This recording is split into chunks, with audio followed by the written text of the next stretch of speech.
ছোট্ট মেয়ের কাছে এসেছি, শিল্পীর কাছে এসেছি, যে নিজের হাতে এই কাজটা সুন্দরভাবে এখন রং করছে।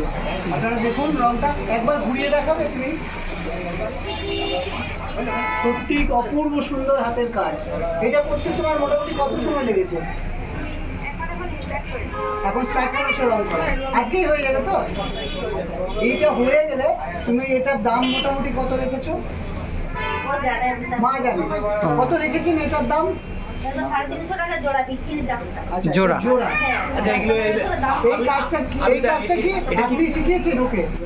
এটা কি এর মেটেরিয়ালসটা কিছু জিজ্ঞাসা এর মেটেরিয়ালসগুলো এটা তৈরি কি দিয়ে হয়? কাগজ দিয়ে। শুধু কাগজ, মাটিও থাকে? কাগজ, আঠা, মাটি থাকে? মাটির জল।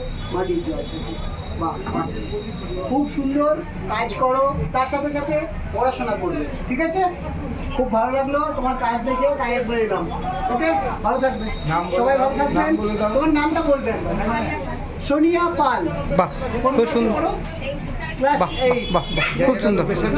কোন জায়গা? এই জায়গাটা একটু বলে দাও। মরিচা মুখোশগ্রাম। তোমার এই দোকানের কোনো নাম আছে? সোনিয়া। সোনিয়া মুখোশগড়। সোনিয়া। মুখোশঘর। বাহ, খুব সুন্দর। খুব সুন্দর, খুব সুন্দর। খুব আমি- সুন্দর, সোনিয়া। একদম মন্দিরের সামনে ভালো হবে। দেখি পিছনটা দেখি মন্দিরের সামনে একদম মন্দিরের সামনে। একদম মন্দিরের সামনে, মন্দিরের opposite